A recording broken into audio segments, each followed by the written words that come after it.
Hello everyone, today I will discuss about the data units.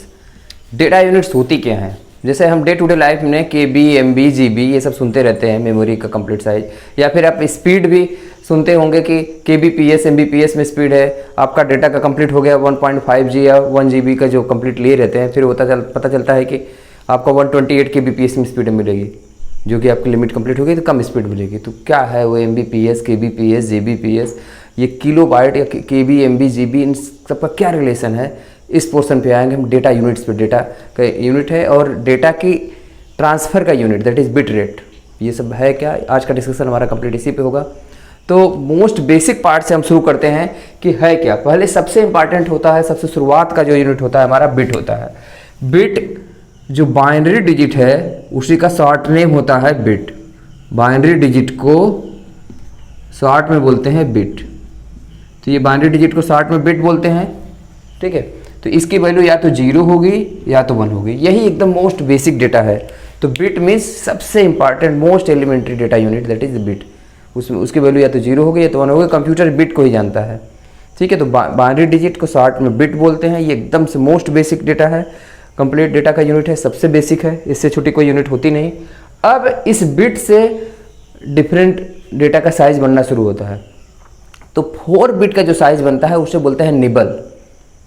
इसी bit से 4 bits का जो साइज बनता है, 4 बिट्स का कॉम्बिनेशन एक साथ यूज करते हैं, उसे निबल बोलते हैं या फिर हाफ बाइट बोलते हैं। तो 4 bits equal to 1 nibble, means 1 nibble जो बनता है हमारा हाफ बाइट बनता है, वो 4 बिट्स के बराबर होता है। फिर इसी तरह से 8 बिट्स के कॉम्बिनेशन से एक बाइट बनता है। जो बाइट टर्म हमारा यूज करते हैं KB, MB, GB में जो यूज होता है वो बाइट होता है एक्चुअली। तो 1 byte equal to 8 bits. 8 means 0 1 के इस तरह से कॉम्बिनेशन होंगे, जो कि पूरे 8 कॉम्बिनेशन होंगे, पूरे कंप्लीट 8 बिट्स होंगी, पूरी कंप्लीट मिल के 1 बाइट बनता है। और डेटा यूनिट की जरूरत क्यों पड़ती है? क्योंकि बहुत ज़्यादा बड़ा डेटा है, तो उसे इतना ज़्यादा 0 1 का पैटर्न हम लिख भी तो नहीं सकते, इसलिए छोटी यूनिट में बनाना पड़ता है। जैसे कि ग्राम की जगह कुंतल का है, तो फिर उसे ग्राम में लिखेंगे तो बहुत छोटा हो जाएगा, मिलीग्राम में लिखेंगे तो बहुत ज़्यादा लिखना पड़ेगा हमें नंबर्स, तो उसे यूनिट बड़ी बनानी पड़ती है, जिससे कि लिखना कम पड़े और कैलकुलेशन में आसानी हो, समझना आसान हो, इसलिए ज़रूरत पड़ती है इन सब यूनिट्स की।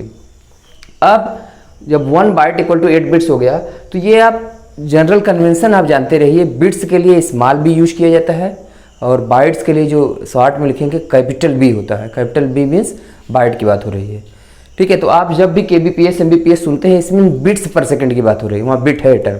और KB MB जो सुनते आ रहे हैं वो बाइट है, उसमें जो बी है वो बाइट है। और 1 बाइट इक्वल टू होता है आपका 8 बिट्स। 8 बिट्स से आपका बनता है आपका 1 बाइट, और बाइट को बी को कैपिटल से दिखाया जाता है। यहाँ तक तो एकदम सिंपल हो गया कि आपको पता चल गया बिट क्या होता है, निबल क्या होता है जिसको हाफ बाइट बोलते हैं क्योंकि 4 बिट्स का होता है, और बाइट क्या होता है 1 byte equal to 8 bits, that is full complete byte हो गया। तो हाफ बाइट, निबल को हाफ बाइट बोलते हैं। ये 3 बेसिक यूनिट हो गए एकदम शुरुआत वाले कंप्लीट। फिर बाइट के टर्म में ज़्यादा चीज़ें यूज होगा। अब जो वर्ड साइज बनता है कंप्यूटर में, जो एक बार में जितना लेंथ वो पढ़ता है, कंप्लीट रीड करता है कंप्लीट, वो सामान्यतः 8 बिट्स से शुरुआत होता है, दैट इज 1 बाइट से उसकी शुरुआत होती है। पुराने बाद वाले पहले वाले computer, Pentium computer, i3 i7 तक के कंप्यूटर्स में, कई कंप्यूटर्स में वो 96 बिट्स तक या फिर 128 बिट्स तक इस तरह का यूज करते हैं, ठीक है। तो उतने बिट्स तक मीन्स इतने बाइट, 8 बाइट तक रीडिंग है। अभी और सुपर कंप्यूटर में और भी ज़्यादा बाइट यूज होते हैं। सामान्यतः जो हम कंप्यूटर यूज करते हैं उसमें जो वर्ड की लेंथ होती है वो 8 बाइट तक होती है। 1 बाइट से लेके 8 बाइट तक, इट मीन्स वो 8 बिट्स से लेके 128 बिट्स के आसपास वर्ड की लेंथ होती है। मीन्स इतने ज़्यादा बिट्स एक बार में वो रीड करता है, ठीक है। तो ये डेटा का कंप्लीट है, एक साथ रीड करना, इतने को ही एक वर्ड रीड करता है। और कंप्यूटर में जो ट्रांसफ़र होगा डेटा का, इतने का होता है। शुरू का हम 8085 माइक्रो प्रोसेसर पे जाएंगे तो वो 8 बिट्स का है, दैट इज वो डेटा का साइज भी बाइट है, वो बाइट एड्रेसेबल है। तो 1 बाइट मीन्स 1 वर्ड का साइज। तो बाद वाले माइक्रो प्रोसेसर जब डेवलप होते चले गए तो डेटा की लेंथ बढ़ती गई। तो अब ये इसीलिए ये वेरी करती है, यहाँ से लेके यहाँ तक डिपेंड करता है प्रोसेसर पे, एप्लीकेशन पे, क्या क्या है। लेकिन ये वर्ड की साइज़ वेरी करती है कम्प्लीटली। सामान्यतः 1 बाइट मिनिमम होती है और इसके बाद और ज़्यादा। 4 के जो पहले माइक्रो प्रोसेसर रहा होगा वो 4 बिट का था, तो उसमें ओबियसली कम रहा होगा साइज, 1 बिट का भी वर्ड साइज हो सकता था। लेकिन अभी जो है कंप्लीट आपका वो 1 बाइट से 8 बाइट के बीच में जनरल होता है कंप्लीट। ये तो वर्ड साइज हो गया। अब जो हमारे पास पुरानी यूनिट्स थी दूसरे मेजरमेंट की, जैसे वेट का मेजरमेंट हो गया, या फिर लेंथ वगैरह का मेजरमेंट हो गया, उसमें किलोमीटर, या फिर डिस्टेंस का हो गया, इन सब चीज़ों को जो हम कवर करते थे तो उसमें किलो का टर्म आता था। तो जो किलो का टर्म होता है, जो हमारा ट्रेडिशनल है, उसमें 10 की पावर 3 को हम किलो बोलते थे। मतलब 1000 जो होता था वो किलो हो जाता था। 1 kilogram equal to 1000 gram, that is 10 की पावर 3 किलो। तो ये किलो होता था, वो 10 की पावर 3 को बोलते थे। इसी तरह से 10 की पावर 6 को यहाँ इसके बाद बोला जाता था मेगा, इसके लिए मेगा में एक टर्म था। ये ट्रेडिशनल यूनिट्स है हमारी।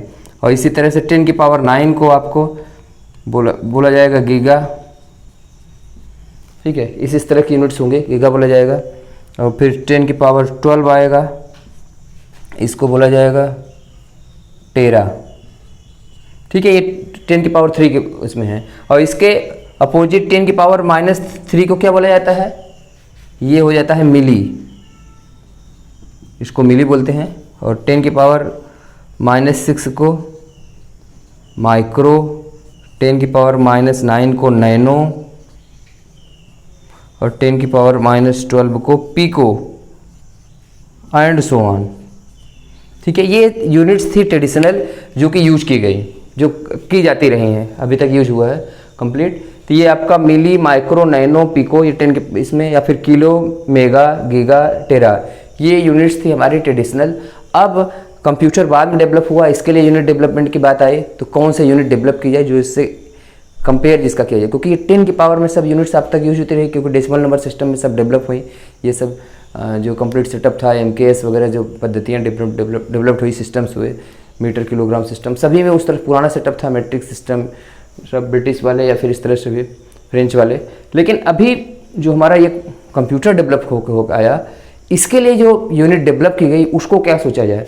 तो इसके लिए ये रहा हमारा कि 2 की पावर 10 जो हमारा इसमें किया गया, क्योंकि इसमें 2 की पावर में, इसमें 10 की पावर में था, तो 2 की पावर 10 की वैल्यू जो आती थी कैलकुलेट होके वो 1024 होती थी। और हमारे पास 10 की पावर 3 की वैल्यू 1000। ये दोनों अप्रॉक्सीमेटली बराबर दिख रहे हैं, 1024 और 1000, लगभग 1000 के आसपास दोनों हो रहा है, 1000 के आसपास हो रहा है। इसीलिए 2 की पावर 10 को, 2 की पावर जो 10 था हमारा, उसी 2 की पावर 10 को इसमें डेटा यूनिट्स में, डेटा को के लिए यूनिट्स जो बनाया गया उसी को बोल दिया गया किलो। 2 की पावर 10 किलो हो गया जब, तो 2 की पावर 20 क्या हो जाएगा? ये 10 की पावर 6 के आसपास होगा। ये 2 की पावर 20 अप्रॉक्सीमेटली हमारा 10 की पावर 6 के आसपास जाएगा। 2 की पावर 10 अप्रॉक्सीमेटली 10 की पावर 3 के आसपास गया था, इसी के आसपास है ये, इसलिए किलो होने वाला है। तो इसलिए ये टर्म हो जाएगा हमारा 10 की पावर 6 है तो मेगा हो जाएगा। इसी पावर 2 की पावर 30 जो होगा इसको गीगा बोला गया। फिर 2 की पावर 40 को आपको टेरा बोला गया, एंड सो ऑन। इस तरह से 2 की पावर वाली यूनिट्स बन गई कंप्लीट, डेटा के लिए जो डेवलप हुआ। तो जब ये यूनिट्स बन गई 2 की पावर वाली, तो हमारे पास अगली यूनिट आ गई पहली 1 किलो बाइट, KB जो आया, KB बोला गया 1 किलो बाइट इक्वल टू 2 की पावर 10 बाइट, या फिर उसी को 1024 बाइट बोला जाएगा। 2 की पावर 10 बाइट आ गया आपका। फिर इससे हायर यूनिट मेगाबाइट जो हम देखते हैं कि आपका 1 megabyte equal to 1024 kilobyte, 1024 KB। फिर gigabyte 1 gigabyte 1 GB equal to 1024 MB। फिर आपका 1 terabyte equal to 1024 GB।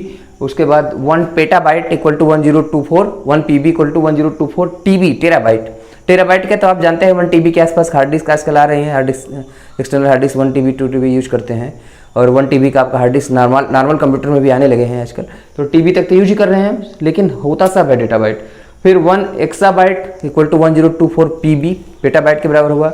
1 zettabyte equal to 1024 exabyte EB, और 1 yottabyte equal to 1024 ZB, that is zettabyte.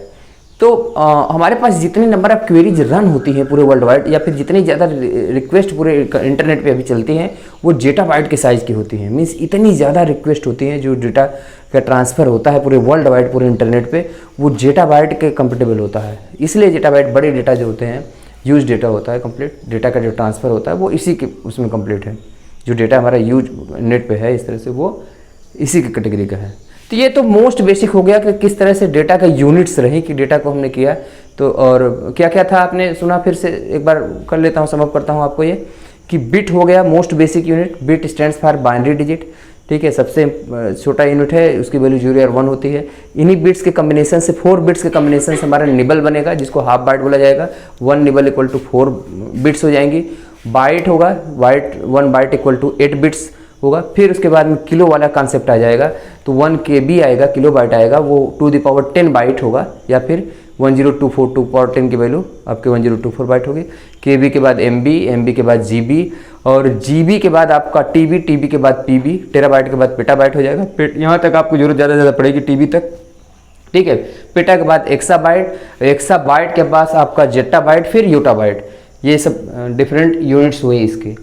अब इसके अलावा और हमें क्या जरूरत पड़ती है इन सब यूनिट्स के अलावा, ये तो हम समझ गए कि डेटा ट्रांसफ़र आप मोबाइल यूज़ करते हैं, ये सब लैन में यूज़ करते हैं, तो सुनने में आता है कि गीगाबिट इथरनेट, जो लैन होता है उसको इथरनेट बोला जाता है, तो बोलते हैं गीगाबिट इथरनेट, मीन्स उसमें जो डेटा का ट्रांसफ़र का रेट है वो बहुत होगा, ठीक है। तो क्या होता है ये जो स्पीड आपकी 128 kbps बचती है, जब जो भी लिमिट है आपकी डेली की, जो भी आपका नेट का कनेक्शन है मोबाइल का, पता चला शुरू में कुछ Mbps मिल रही थी, बाद में kbps मिलेगी, 128 kbps मिलेगी जब आपका लिमिट खत्म हो जाएगा, जैसे 1.5 GB का, 2 GB का, 1 GB का जो भी पैकेज आपने ले रखा होगा, तो वो Mbps kbps होता है क्या है, तो उसमें bps टर्म यूज होता है।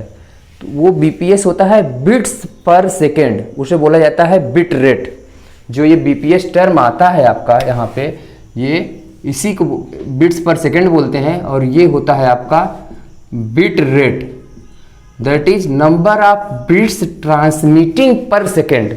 जो ट्रांसफर हो रहा है ना, डेटा अपलोड हो रहा है या डाउनलोड हो रहा है डेटा हम जो भेज रहे हैं, उसमें जो डेटा की स्पीड है, जिस स्पीड से होगा वो क्या होगा, बिट रेट उससे बोला जाएगा। That is number of bits transmitting पर सेकेंड। ट्रांसमिशन में इनकमिंग आउटगोइंग दोनों तरह का ट्रांसमिशन होता है। बिट्स पर सेकेंड bps बोला जाता है। फिर इसकी अगली यूनिट होती है किलो बिट्स पर सेकेंड, kbps, मेगा बिट्स पर सेकेंड और गीगाबिट पर सेकेंड। तो ये इस तरह से यूनिट्स बढ़ती चली जाती है। तो आजकल लैन गीगाबिट लैन आ रहे हैं, इथरनेट जो आ रहे हैं, इस तरह की कैपेसिटी है कि गीगाबिट में ट्रांसफ़र हो सके। तो अभी 5G वगैरह टेक्नोलॉजी में सब गीगाबिट का ही कॉन्सेप्ट है। सभी में जो लिमिट है सभी टेक्नोलॉजीज़ का किस तरह से किस में है कंप्लीट, वो गीगाबिट MB से गीगाबिट की तरफ चल रहा है सब कुछ स्पीड, ठीक है। गीगाबिट में कन्वर्ट हो रहा है, जिसमें सीमलेस कम्युनिकेशन होगा, कुछ पता भी नहीं चलेगा हमें कि कहाँ से कम्युनिकेट होगा। 5G में तो मूवीज आपकी जब कंप्लीट वो होंगी, कंप्लीट प्रीमियर होगी मूवीज़, जब थिएटर में आएगी तो आप घर पे भी उसी स्पीड से देख सकेंगे 5G होने पे, ठीक है, क्योंकि स्पीड ऑफ ट्रांसमिशन बहुत ज़्यादा हो जाएगा, बिट रेट बहुत ज़्यादा हो जाएगा। तो ये डेटा ट्रांसफ़र की एक यूनिट है, डेटा यूनिट है आपकी बिट रेट, बिट्स पर सेकंड। तो आप जहाँ पे स्मॉल बी पाते हैं, मीन्स bps पाते हैं, वो बिट्स पर सेकंड है, बाइट पर सेकंड, आप कंफ्यूज ना हो। और kb mb जो ये सब पाते हैं वो क्या है आपका इस तरह वाला। यहाँ पे kbps है तो किलो बिट्स पर सेकंड है, ये mbps है तो मेगा बिट्स पर सेकंड, gbps है तो गीगा बिट्स पर सेकंड है, वो बिट्स पर सेकंड है, बाइट नहीं है। और ये kb mb जो मेमोरी का साइज होता है आपका स्टोरेज का, वो बाइट होता है वहाँ पे। तो इसलिए इसमें बिट और बाइट में हमेशा आप श्योर रहें कि कौन सा बिट है और कौन सा बाइट है, ठीक है। तो थोड़ा सा आइडिया हमें इसको देना था। ये इन जनरल भी हमें जानना चाहिए, बीइंग टेक्नोक्रेट तो है ही, और इसके अलावा भी ये जानना चाहिए, क्योंकि डे टू डे लाइफ में हमें kb mb की जरूरत पड़ती रहती है। भाई इतना मेमोरी खत्म हो गया, इतना यूज़ कर रहे हैं मोबाइल से लेके कंप्यूटर से लेके हर जगह, और ये डेटा का स्पीड है, तो ये डे टू डे लाइफ में हमेशा ज़रूरत पड़ती है, तो इसलिए जानना जरूरी है। तो ये पोर्सन हमारा डेटा यूनिट्स का आज यहीं पर समाप्त होता है। मैं यहीं पर स्टॉप करूँगा अभी के लिए। Thank you.